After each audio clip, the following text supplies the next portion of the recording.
कभी ना कभी टाटा ग्रुप ऑफ कंपनीज की किसी न किसी प्रोडक्ट से पाला जरूर पड़ता होगा। रोड्स पर दौड़ती हुई गाड़ियों पर नजर डालें तो टाटा मोटर्स, हवा में उड़ते हुए प्लेन्स को देखें तो एयर इंडिया पर नजर जाती है, और यहाँ का आइकॉनिक ताज होटल तो पूरी दुनिया में मशहूर है, जिसे टाटा ग्रुप ही ओन करता है। पावर से लेकर फैशन तक और चाय से लेकर नमक तक हर जगह टाटा ग्रुप ऑफ कंपनीज का ही राज है। पूरे इंडिया में छोटी बड़ी 100 से ज्यादा कंपनीज हैं जो टाटा ग्रुप के अंडर आती हैं। अब यहाँ आपको लगता होगा कि ये सब सक्सेस रतन टाटा की हिम्मत और विजन से आई है। हाँ, उनका कंट्रीब्यूशन तो जरूर है, लेकिन ये एम्पायर जो आज हम देखते हैं, इसकी कामयाबी की कड़ियाँ 150 साल पीछे जाकर मिलती हैं। आज की इस वीडियो में हम इस कहानी को खोलेंगे और जानेंगे कि कैसे एक विजनरी ने अपने सपनों को सच कर दिखाया और टाटा ग्रुप को बनाया एक ग्लोबल पावर हाउस। इन टाटा ग्रुप के प्रोडक्ट्स 150 से ज्यादा कंट्रीज में एक्सपोर्ट होते हैं, जबकि 100 से ज्यादा कंट्रीज में टाटा ग्रुप अपने ऑपरेशंस खुद मैनेज करता है। 2024 के एस्टिमेट्स के मुताबिक टाटा ग्रुप का कैपिटल $403 बिलियन है, जो कि इंडियन करेंसी में 33,500 अरब रुपए, जबकि पाकिस्तानी रुपीस में बात की जाए तो ये नंबर इतना बड़ा है कि पाकिस्तान के ऊपर जितना कर्जा है वो एक नहीं 2 बार उतारा जा सकता है। गाड़ियाँ हो या ज्वेलरी, नमक हो या पत्ती, एयरलाइन इंडस्ट्री से लेकर रियल एस्टेट सर्विस तक टाटा ग्रुप 24 से ज्यादा प्रोडक्ट्स या सर्विसेज में अपने पैर जमाए बैठा है। कामयाबी के इस सफर का आगाज रतन टाटा के दादा नहीं बल्कि परदादा जमशेदजी टाटा ने आज से 156 साल पहले सिर्फ 21,000 रुपयों से किया था। जमशेदजी अपने फादर के साथ कॉटन की ट्रेडिंग का काम करते थे और 1868 में जब वो 29 साल के थे तब उन्होंने अपनी खुद की ट्रेडिंग कंपनी की बुनियाद रखी। जो कॉटन वो बेचते थे वो ज्यादातर एक्सपोर्ट होती थी और उसमें से कुछ टेक्सटाइल मिल्स खरीद कर कपड़े की सूरत में बेचती थी। इस तरह जमशेदजी को आइडिया आया कि कॉटन सेल करने के साथ साथ वो एक टेक्सटाइल मिल भी लगा लें, लेकिन मिल लगाने के लिए बहुत ज्यादा इन्वेस्टमेंट की जरूरत थी और इतने पैसे एक नए बिजनेस में लगाना काफी रिस्की था।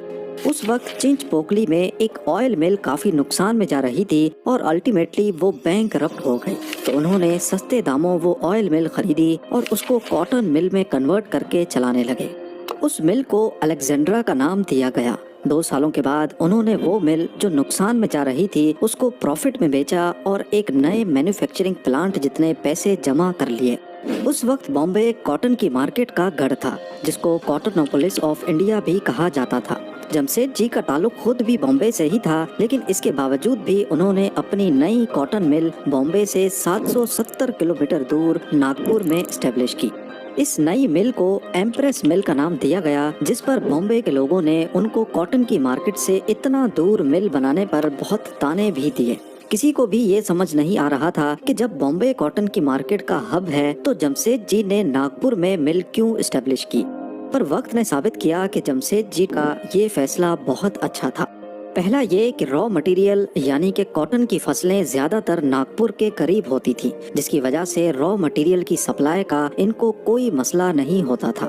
दूसरा रीजन था वाटर सप्लाई। कॉटन को कपड़ा बनाने के प्रोसेस के दौरान बहुत सारा पानी चाहिए होता है और नागपुर के पास कई रिवर्स और लेक्स हैं, जिनकी वजह से पानी की सप्लाई का भी मसला नहीं था।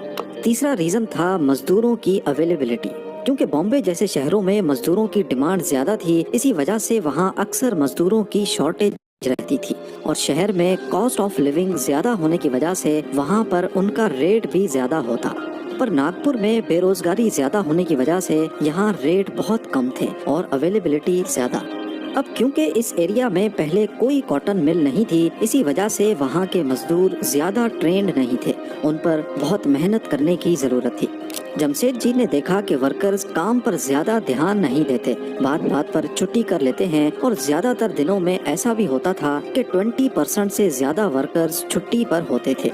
ये बात जमशेदजी टाटा को बहुत परेशान किए रखती थी, लेकिन उन्होंने इस मसले के सॉल्यूशन के लिए आज से 150 साल पहले एक ऐसा तरीका अपनाया जो आज के मॉडर्न एरा में भी तसव्वुर करना मुश्किल दिखाई देता है। उन्होंने वर्कर्स को डांटने, उनकी सैलरीज काटने के बजाय उन्हें मजीद फैसिलिटीज देने का फैसला किया। उन्होंने एक ऐसी स्कीम इंट्रोड्यूस की कि उनकी फैक्ट्रीज के तमाम वर्कर्स को रिटायरमेंट के बाद पेंशन भी मिलेगी। उनकी मेडिकल इंश्योरेंस भी की गई और उनकी एंटरटेनमेंट के लिए स्पोर्ट्स डे और फैमिली डेज भी रखे गए। زیادہ بہتر پرفارم کرنے والے ورکرز کو سب کے سامنے انعام بھی دیا جاتا تھا۔ یعنی یہ سب کچھ آج کے دور میں تو سمجھ آتا ہے، لیکن اس دور میں ایسا کرنا کسی خواب سے کم نہیں تھا۔ اور مزے کی بات یہ کہ ان کی یہ اسکیم کام بھی کر گئی۔ ورکرز خود کو ویلیوڈ فیل کرنے لگے، وہ کمپنی کو اپنی کمپنی سمجھ کر کام کرنے لگے۔ جمشید جی کا ماننا تھا کہ انڈیا کو مضبوط بنانے کے لیے ہر چیز کا انڈیا میں ہی مینوفیکچر ہونا بہت ضروری ہے، اور اپنا یہی مشن لیے وہ کوشش کرتے گئے۔ انہوں نے مزید کمپنیز لگانا شروع کر دی۔ اس وقت سلک بہت پریمیم کپڑا سمجھا جاتا تھا، اور اس میں سب سے ایک کلاس سلک فرانس سے امپورٹ ہوتا تھا۔ فرینچ سلک وارم پوری دنیا میں بہترین سلک پروڈیوس کرنے کے لیے جانے جاتے تھے۔ جمشید جی فرانس گئے اور وہاں سے فرینچ سلک وارم کی بریڈ انڈیا میں لے کر آئے، لیکن مسئلہ تھا کہ یہ سلک وارم صرف یورپ کے کلائمیٹ میں ہی اچھی پروڈکشن دینے کی قابلیت رکھتے تھے۔ انڈیا میں ان کا سروائیو کرنا کافی مشکل تھا، لہٰذا انہوں نے بنگلور میں ایک سلک فارم اسٹیبلش کیا، جہاں کا کلائمیٹ اس خاص سلک وارم کے لیے کافی بہتر تو تھا لیکن پرفیکٹ نہیں تھا۔ شروعات میں ان کو کافی مشکلات کا سامنا کرنا پڑا، جیسا کہ فرینچ سلک وارم میں اکثر بیماریاں پھوٹ پڑتی تھیں۔ ان مسئلوں کو فکس کرنے کے لیے پہلی بار کنٹرولڈ انوائرمنٹ میں سلک وارم کی فارمنگ کا کانسیپٹ بھی جمشید جی ٹاٹا ہی لے کر آئے۔ خوش قسمتی سے یہ ایکسپیریمنٹ کام کر گیا، اور اس طرح جمشید جی نے ٹاٹا سلک کی صورت میں انڈیا کو بہترین سلک بنانے کے قابل بنا دیا۔ آج انڈیا دنیا کے سب سے بڑے سلک پروڈیوسرز میں سے ایک ہے، اور یہ سب ان پہلے ایکسپیریمنٹس، انوویشنز اور ریسرچ کی وجہ سے ممکن ہو پایا ہے۔ اس وقت انڈیا میں برٹش ایسٹ انڈیا کمپنی اور فرینچ ایسٹ انڈیا کمپنی کا راج تھا۔ جمشید جی نے فرینچ ایسٹ انڈیا کمپنی کو ٹارگٹ کیا اور 1885 میں پونڈیچیری میں ایک کمپنی بنائی، جس کا مقصد صرف اور صرف انڈین ٹیکسٹائلز کو فرینچ کالونی کے بیچ انٹروڈیوس کرانا تھا، لیکن یہ آئیڈیا کم ڈیمانڈ کی وجہ سے کامیاب نہیں ہوا۔ کاٹن کے علاوہ وہ اپنا نیٹ ورک اور بھی بڑھانا چاہتے تھے۔ وہ چاہتے تھے کہ انڈیا میں جو بھی چیزیں استعمال ہوتی ہیں وہ پوری طرح انڈیا میں ہی مینوفیکچر ہوں۔ ان کے ٹوٹل 4 خواب تھے: آئرن اور اسٹیل کی مینوفیکچرنگ، ہوٹل، ایجوکیشن اور ہائیڈرو الیکٹرک پلانٹ۔ پر صرف ہوٹل ہی وہ ایسا سپنا تھا جس کو وہ پورا ہوتے دیکھ پائے، اور یہ تھا دی تاج محل ہوٹل، جو 1903 میں کمپلیٹ ہوا تھا۔ جب تاج محل ہوٹل پہلی بار کھولا گیا تو یہ انڈیا کا پہلا ہوٹل تھا جس میں الیکٹریسٹی کنیکشن تھا۔ اس کے علاوہ امریکن فینس، جرمن ایلیویٹرز اور ٹرکش باتھس بھی اس میں انسٹال کیے گئے۔ شروعات میں تاج محل ہوٹل کے رومز کا رینٹ صرف 13 روپے ہوا کرتا تھا، جس میں اٹیچ باتھ روم بھی شامل تھا۔ تاج محل ہوٹل کھولنے کے پیچھے کیا وجہ تھی، اس کے بارے میں کئی کہانیاں مشہور ہیں۔ کہا جاتا ہے کہ ایک بار جمشید جی کو بامبے کے مشہور واٹسنز ہوٹل، جس کو آج ایسپلینیڈ مینشنز بھی کہا جاتا ہے، میں جانے کی پرمیشن نہیں ملی، کیونکہ وہ صرف برٹشرز کے لیے بنایا گیا تھا۔ اسی وجہ سے انہوں نے تاج محل ہوٹل بنانے کا فیصلہ کیا، لیکن اس کہانی کو چارلز ایلن نامی ایک رائٹر نے جھوٹا قرار دیا اور لکھا کہ جمشید جی اتنی چھوٹی سی بات کو دل پہ نہیں لے سکتے تھے، بلکہ ان کو اپنے شہر بامبے سے کافی لگاؤ تھا اور وہ اپنے ہوم ٹاؤن کو ایک گفٹ دینا چاہتے تھے۔ تاج محل ہوٹل کو اس طرح سے ڈیزائن کیا گیا کہ اس کے ہر روم سے سمندر کا نظارہ اس طرح دکھائی دے کہ ایسے معلوم ہو کہ ہوٹل سمندر کے اوپر فلوٹ کر رہا ہے۔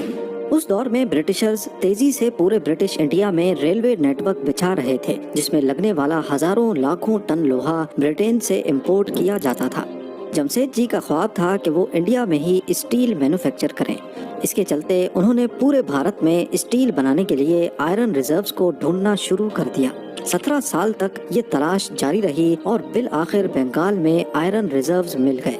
1899 میں وہاں پر اسٹیل پلانٹ کا آغاز کر دیا گیا، لیکن بدقسمتی سے اسٹیل بنتے ہوئے دیکھنا جمشید جی کے نصیب میں نہیں تھا۔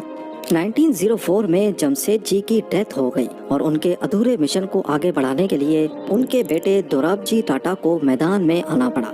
اسی مشن کو آگے بڑھاتے ہوئے 1907 میں iron and steel company establish کر دی گئی، جسے آج ٹاٹا اسٹیل کے نام سے جانا جاتا ہے۔ یہ ایشیا کا سب سے پہلا اسٹیل پلانٹ تھا اور ورلڈ وار 1 میں اسی پلانٹ کے ذریعے برٹشرز نے اپنی اسٹیلز کی ڈیمانڈ کو پورا کیا۔ दोराबजी जी टाटा की सरबराही में टाटा ग्रुप मजीद तेजी से तरक्की करने लगा। 1910 में टाटा पावर के नाम से इंडिया की पहली हाइड्रो इलेक्ट्रिक कंपनी इस्टेब्लिश कर दी गई, जहां पर नेचुरल वाटरफॉल्स और आर्टिफिशियल लेक्स की मदद से इलेक्ट्रिसिटी जनरेट होने लगी और कई बड़ी इंडस्ट्रीज को इसी पावर प्लांट की तरफ से इलेक्ट्रिसिटी सप्लाई करना शुरू कर दी गई। उस वक्त क्योंकि साइंस पूरी दुनिया में तरक्की कर रही थी और टाटा ग्रुप इंडिया को किसी सूरत पीछे नहीं देखना चाहता था, इसीलिए उन्होंने Indian institute of science Bangalore की बुनियाद रखी ताकि साइंस और रिसर्च की फील्ड में दुनिया का मुकाबला किया जा सके। और इसी इंस्टीट्यूट ने इंडिया को अपना पहला कंप्यूटर और पहला एयरक्राफ्ट बनाने में काफी मदद भी की। टाटा ग्रुप खुद ही तरक्की नहीं कर रहा था, बल्कि वो वर्कर्स के लिए ऐसी फैसिलिटीज ला रहा था जिसे दुनिया में कोई भी और कंपनी नहीं अपना रही थी। वर्कर्स की शिफ्ट को 8 घंटे तक महदूद किया गया ताकि वो जल्दी फारिग होकर घर वापस जाएं और अपनी फैमिलीज के साथ वक्त गुजारें। और आज टाटा की ये पॉलिसी, जो आज से 100 साल पहले इंट्रोड्यूस करवाई गई थी, पूरी दुनिया में काम कर रही है। यहाँ दोराबजी टाटा की जिंदगी को भी फुल स्टॉप लग गया। 1932 में उनकी डेथ हो गई, लेकिन इन 28 सालों में उन्होंने टाटा ग्रुप को स्टील, पावर, साइंस और कई दीगर चीजों से नवाजा था। दोराबजी के बाद टाटा ग्रुप की जिम्मेदारियां उनके एक फैमिली मेंबर JRD टाटा के हाथों में आ गई। JRD टाटा एविएशन में एक्सपीरियंस रखते थे, इसीलिए कंट्रोल संभालते ही उन्होंने इरादा कर लिया कि वो इंडिया को अपनी एयरलाइन देंगे। JRD टाटा ने टाटा एयरलाइंस की बुनियाद रखी, जो किसी इनकलाब से कम नहीं था। भारत को अपनी एयरलाइन मिल चुकी थी, जिसकी पहली फ्लाइट को खुद as a pilot JRD Tata ने उड़ाया और इंडिया के फर्स्ट कमर्शियल पायलट होने का एजाज भी अपने नाम किया। लेकिन 1947 में इंडिपेंडेंस मिलने के बाद इंडिया में मौजूद काफी इंडस्ट्रीज को इंडियन सरकार ने अपने कंट्रोल में ले लिया, जिसमें टाटा एयरलाइन भी थी और इसका नाम बदलकर एयर इंडिया रख दिया गया। अब बारी थी केमिकल इंडस्ट्री की। JRD टाटा ने महसूस किया कि भारत में केमिकल इंडस्ट्रीज तो मौजूद हैं, लेकिन उनको अपने काम पूरे करने के लिए ज्यादातर इम्पोर्टेंट केमिकल्स दूसरी कंट्रीज से इम्पोर्ट करने पड़ते हैं। जैसा कि ग्लास, साबुन और सर्फ जैसे प्रोडक्ट्स बनाने के लिए कास्टिक सोडा और सोडा ऐश की जरूरत थी, मगर ये केमिकल्स इंडिया में प्रोड्यूस नहीं किए जाते थे, उनको दूसरे मुल्कों से इंपोर्ट किया जाता। इसी वजह से 1939 में टाटा केमिकल्स के नाम से एक कंपनी खोली गई, जो इंडिया के लिए तमाम केमिकल्स खुद प्रोड्यूस करती थी। इस कंपनी ने फर्टिलाइजर और दूसरे सेक्टर्स में इंडिया को ग्रो करने में काफी मदद की। उसके बाद एक बार फिर से JRD टाटा ने ट्रांसपोर्टेशन का रुख किया, ट्रक्स और इंजन्स बनाने वाली एक कंपनी की शुरुआत की, जिसे आज हम टाटा मोटर्स के नाम से जानते हैं।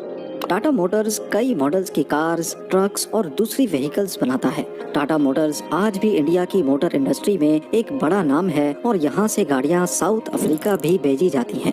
उसके बाद 1960s में जब कंप्यूटर्स और टेक्नोलॉजीज की तरफ दुनिया बढ़ने लगी, तो टाटा ग्रुप भी पीछे ना रहा।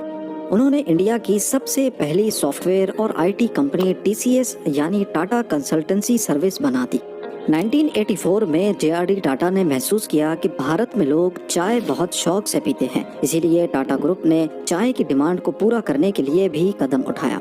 उन्होंने टाटा टी के नाम से एक कंपनी शुरू की और वो कंपनी दुनिया की चाय बनाने वाली कंपनीज में आज तक एक बड़ा नाम है। इसके साथ साथ JRD टाटा अब बूढ़े हो चुके थे, इसीलिए उन्होंने बिजनेस की कमांड संभालने के लिए अपनी जिंदगी में ही अपने एक फैमिली मेंबर को USA से इंडिया बुलाया। ये फैमिली मेंबर कोई और नहीं बल्कि सर रतन टाटा थे। शुरुआत में रतन टाटा को सिर्फ टाटा स्टील में जिम्मेदारियां दी गई और उन्होंने टाटा स्टील को लॉस से निकालकर प्रॉफिट तक ला पहुंचाया। JRD टाटा बहुत इम्प्रेस हुए और इसी वजह से उन्होंने 1991 में रतन टाटा को टाटा ग्रुप का चेयरमैन बना दिया। रतन टाटा क्योंकि मॉडर्न एरा के आदमी थे, इसीलिए वो हर चीज में टेक्नोलॉजी का इस्तेमाल करना चाहते थे। उन्होंने चेयरमैन बनते ही ये सोचा कि टाटा मोटर्स कार्स और ट्रक्स तो बनाता ही रहा है, लेकिन आज भी कोई एक ऐसी गाड़ी नहीं है जिसकी कंप्लीट मैन्युफैक्चरिंग इंडिया में होती हो, यानी कुछ न कुछ पार्ट्स बाहर से इंपोर्ट करने ही पड़ते थे। इसीलिए टाटा मोटर्स ने एक नया कार मैन्युफैक्चरिंग प्लांट लगाया और 1998 में इंडिया की पहली कार इंडिका को लॉन्च किया गया। TCS जो सिर्फ पहले बेसिक डाटा एंट्री और मैनेजमेंट का काम करती थी, उसे सॉफ्टवेयर डेवलपमेंट पर शिफ्ट कर दिया गया और उसे दुनिया की लीडिंग सॉफ्टवेयर कंपनीज की लिस्ट में ला खड़ा किया। रतन टाटा के अंडर टाटा ग्रुप ने दुनिया के मशहूर ब्रांड्स को खरीदना शुरू कर दिया। टाटा ने उस वक्त की मशहूर टी कंपनी टेटले टी को एक्वायर कर लिया। टाटा स्टील ने कोरस ग्रुप को और टाटा मोटर्स ने जैगुआर और लैंड रोवर जैसी बड़ी कंपनीज को भी एक्वायर कर लिया। 2012 में रतन टाटा ने अपनी बढ़ती एज की वजह से as a chairman Tata group resign कर दिया और अपनी जगह पर साइरस मिस्ट्री को चेयरमैन बना दिया, जिनकी 2022 में एक एक्सीडेंट में मौत हो गई और आज नटरंजन चंद्रास्करन टाटा ग्रुप के चेयरमैन हैं। टाटा ग्रुप आज भी तेजी से तरक्की कर रहा है और जिंदगी के हर शोबे में सिर्फ इंडिया ही नहीं बल्कि दुनिया भर के लोगों के लिए अपना किरदार अदा कर रहा है। ये किसी एक शख्स की मेहनत नहीं बल्कि 150 साल तक कई लोगों के खून पसीने का नतीजा है।